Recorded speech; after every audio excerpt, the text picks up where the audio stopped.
Di sini kita sudah bersama salah satu guru yang ada di SMA Negeri 18 Medan. Pak, perkenalkan diri dulu dong, Pak. Ya, terima kasih. Nama saya Sunardianto Sitanggang. Saya membawakan mata pelajaran sejarah. Di sini kami akan menanyakan beberapa pertanyaan kepada Bapak Suner yang nanti akan dijawab oleh Bapak ini. Dimulai dari kami ini ingin bertanya sekarang, Pak, sejak kapan Bapak mulai mengajar di SMA Negeri 18? Saya mengajar di SMA 18 itu sejak tanggal 5 Oktober 2021. Oke. Lalu, apakah latar belakang pendidikan Bapak itu sudah sesuai dengan pelajaran yang Bapak ajarkan sekarang di SMA Negeri 18 Medan ini? Ya, latar belakang pendidikan saya yaitu pendidikan sejarah, sudah sesuai dengan mata pelajaran yang saya ampu, di mana di sini saya juga membawakan mata pelajaran sejarah. Kalau untuk sekarang di kelas 12 IPS. Jadi ya sesuai pendidikan sejarah dengan mata pelajaran sejarah.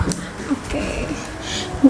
Nah, kemudian dalam melakukan sesuatu pekerjaan kan pasti seseorang itu mempunyai motivasi kan, Pak. Makanya dia melakukan pekerjaan tersebut. Jadi yang membuat Bapak untuk menjadi guru itu apa? Adakah motivasi gitu, Pak? Atau emang dari dulu cita-cita Bapak memang udah jadi guru kah? Atau gimana? Ya.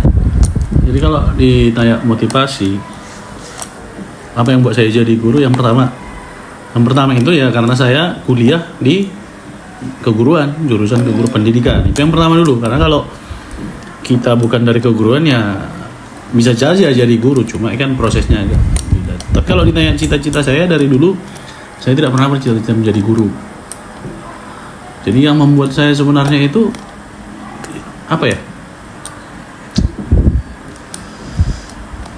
Ya karena saya tamat dari keguruan SPD, ya otomatis saya juga ya dunia kerjanya ya paling besar ya di lingkungan pendidikan menjadi guru. Dan saya coba melamar jadi guru, puji Tuhan lulus dan diterima, makanya saya menjadi guru sampai saat ini. Gitu. Lanjut Pak, saya akan bertanya, adakah suatu hal yang harus Bapak persiapkan untuk kegiatan belajar mengajar? Jika ada, apa itu Pak? Oke. Adakah sesuatu hal yang dipersiapkannya jelas? Ketika kita melakukan sesuatu, persiapan itu adalah langkah awal. Baik itu kegiatan apapun itu, persiapan adalah langkah awal. Demikian juga dengan kami sebagai guru, ketika ingin memulai pembelajaran atau proses belajar mengajar, kami harus mempersiapkannya. Persiapan jangka panjang dan persiapan jangka pendek. Kalau persiapan jangka panjang ya di awal semester kami harus, atau di awal tahun pelajaran kami harus menyusun rencana kegiatan selama 1 tahun, rencana pembelajaran selama 1 tahun. Itu jangka panjang. Kalau untuk jangka pendek, ya ketika kita misalkan mau masuk mata pelajaran saya sejarah besok, maka minimal malam harinya saya kan juga harus mempersiapkan diri, baik dari segi materi pelajaran, persiapan diri, kesehatan, dan perangkat-perangkat atau peralatan-peralatan yang akan saya bawa ke kelas. Pertanyaan selanjutnya Pak, seperti yang kami tahu, Bapak adalah seorang guru sejarah. Apakah dalam mengajar sejarah memiliki kendala? Apakah mengajar sejarah memiliki kendala? Ini kan pertanyaan yang apa ya? Kalau dikatakan memiliki kendala, jangankan mengajar sejarah, semua pekerjaan yang kita kerjakan, kegiatan yang kita kerjakan, itu pasti ada kendalanya. Mengajar sejarah, apakah memiliki kendala? Pasti ada. Kendala itu bisa dari diri kita, bisa dari peserta didik atau siswa, bisa dari lingkungan belajar. Misalnya, kendala dari diri saya, mungkin kendala kesehatan atau kurang siap mempersiapkan materi, ya pasti itu akan jadi kendala ketika kita mengajar di kelas. Kendala dari siswa, sama. Kesiapan siswa untuk menerima pelajaran yang mungkin karena ada yang ngantuk, lapar, kecapean, dan lain sebagainya, sejarah itu kurang menarik. Kalau kendala dari lingkungan belajar ya fasilitas, kemudian kenyamanan. Mungkin kita belajar di ruangan kelas yang di bawah sedang olahraga, teriak-teriak, ribut, itu kan juga merupakan suatu kendala. Kemudian juga ya lingkungan sekolah kita yang dekat dengan jalan raya dan rel kereta api, itu kan kendala. Tetapi apapun kendala itu pasti akan kita atasi, kita cari solusinya sehingga pembelajaran itu tetap terlaksana dengan baik. Pertanyaan terakhir Pak, selama mengajar di SMA Negeri 18 Medan, adakah hal yang paling berkesan menurut Bapak? Oke, selama mengajar di SMA 18 Medan, hal yang paling berkesan ini, saya baru mengajar hampir 3 tahun lah saya di sini, hampir 3 tahun. Apakah ada pengalaman berkesan? Ya pasti banyak. Yang paling berkesan itu ini dua sisi, berkesan yang dalam hal positif dan berkesan dalam hal negatif.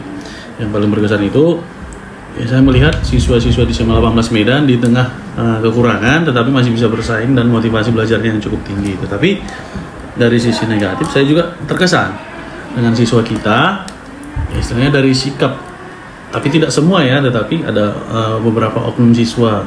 Yang kita adalah siswa yang tinggal di kota, Medan kota, di pusat ibu kota provinsi, katakanlah di kota, tetapi ada juga siswa kita yang masih sikapnya masih ya tidak terpuji lah, kalau bahasa kasarnya kan kampungan. Kita di kota tapi kampungan, artinya menjaga fasilitas sekolah pun kita tidak bisa menjaga, bahkan merusak. Ini kan kesan sebenarnya yang kurang baik. Kalau kesan yang baik itu cukup banyak, siswa-siswa di SMA 18 ya cukup baik dan minat belajarnya juga cukup baik, saya katakan, untuk sampai saat ini dengan fasilitas yang seadanya. Jadi sekian wawancara kami hari ini bersama Pak Suner. Semoga kalian bisa kenal lebih dekat dengan Bapak ini melalui video ini. Pak, tapi sebelum kita closing nih Pak, kasih dulu lah kata-kata atau motivasi buat yang nonton. Oke, kata-kata motivasi buat yang nonton. Ada yang nonton rupanya? Dari saya ya, untuk yang menonton, khususnya untuk siswa-siswa SMA 18 dan juga yang orang lain yang menonton, ya tetaplah semangat dalam hidup, tetap semangat menjalani hidup. Jadikan kekurangan bukan sebagai penghalang, tapi jadikan kekurangan sebagai motivasi untuk memperoleh keberhasilan di masa depan. Itu kata-katanya dari Pak Suner ya. Jadi sekian wawancara kami hari ini. Terima kasih sudah menonton dan sampai jumpa.